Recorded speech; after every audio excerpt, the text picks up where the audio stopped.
My name is Regina. I am 39 years old. When I was young, I was beautiful. I had long hair, a slim body, and a pretty face.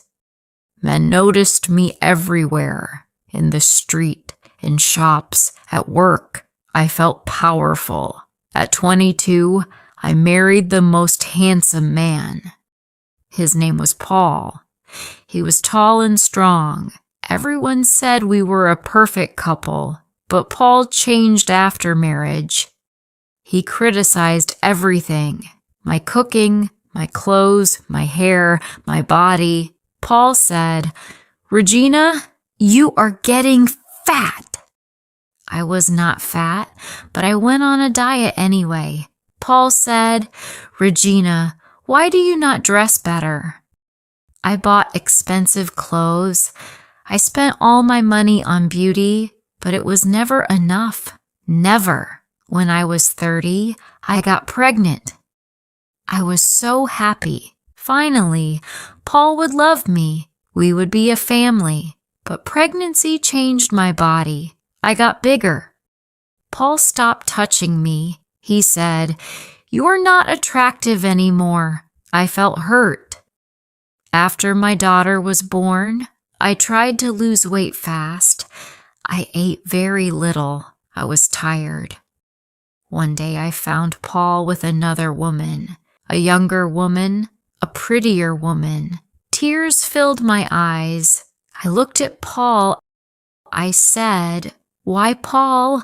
Why? I tried so hard. I did everything for you." Paul said, "You are boring, Regina. You have no personality. You are just a pretty face, and now you are not even pretty." Paul left. I was alone with my baby daughter. I fell into depression.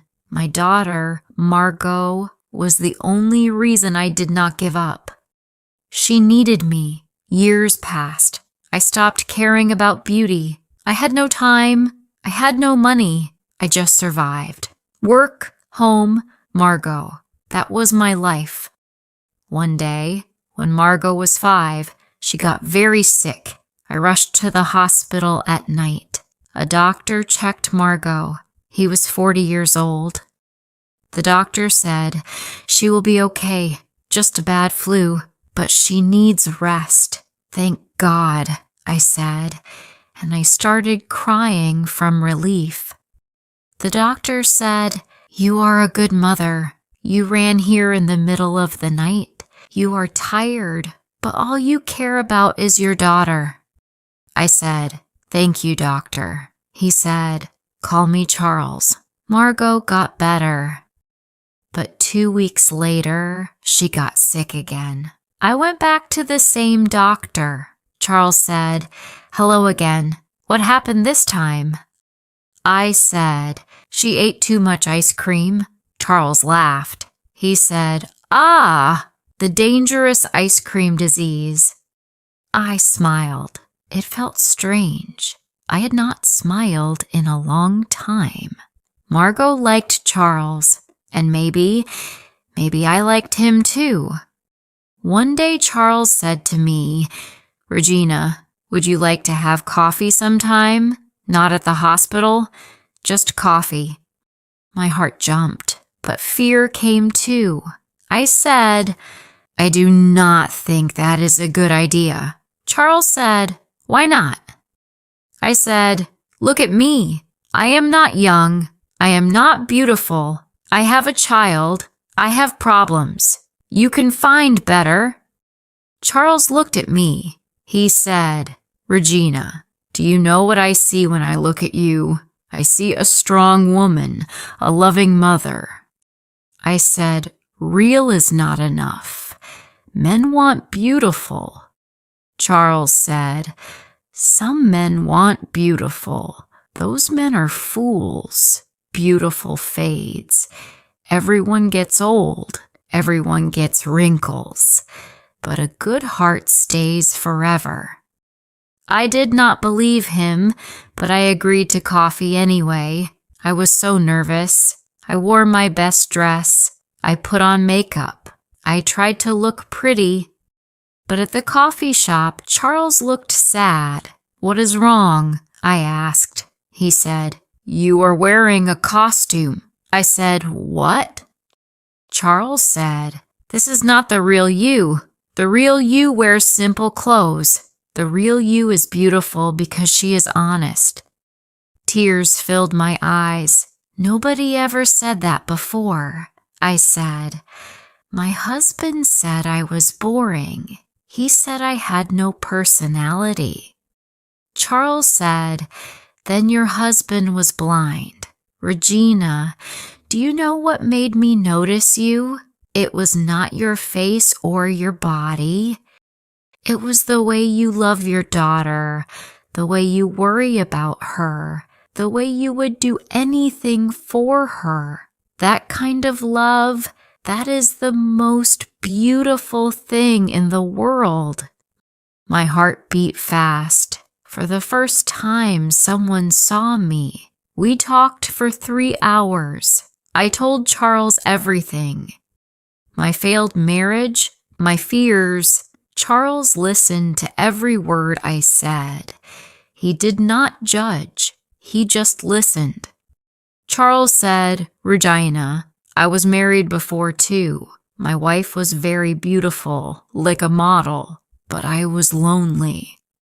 Every day I came home to a beautiful stranger. She cared about parties, about clothes, about other people's opinions, but she did not care about me. When I was sad, she told me to smile. When I was tired, she said I was boring. I felt alone even when she was next to me." I said, "So you are divorced?" Charles said, "Yes. And I promised myself, next time I want a real woman. A woman who laughs when she is happy. A woman who cries when she is sad." Charles looked at me. He said, "A woman like you." My heart was beating fast. I said, "But I have so many problems, Charles. I have a child. I have no money. I am not—" Charles said, "Stop, Regina. Stop listing reasons why you are not good enough." We dated for 1 year. Charles met my daughter, Margot, many times. They loved each other. One day, Margot asked me, "Mama, do you love Charles?" I said, "Yes, I do." She said, "Does he love you?" I said, "I think so." Margot said, "Then why does he not live with us?" Good question. That night, I asked Charles the same thing. He looked into my eyes and said, "Because I am waiting, Regina. I am waiting for you to believe you deserve love. You still do not believe it, Regina. You still think I will leave." He was right. I was still scared. It took me 6 months to believe it. 6 months of Charles showing me every day that he loved me. Finally, I believed it. Charles proposed on a Tuesday. He said, "Marry me." I said, "Yes." We got married quietly. My mother came to the wedding. She looked at me and said, "Regina, you look happy." I said, "I am happy, Mother." My mother said, "But Charles is just ordinary, not handsome like Paul, not rich." I said, "That is true, but Charles sees me. Paul only saw my face. When my face changed, he left. Charles sees my heart. Hearts do not change." My mother cried. She said, "I wish I taught you this when you were young." That was 3 years ago. Now I am 42. I have more gray hair, more wrinkles.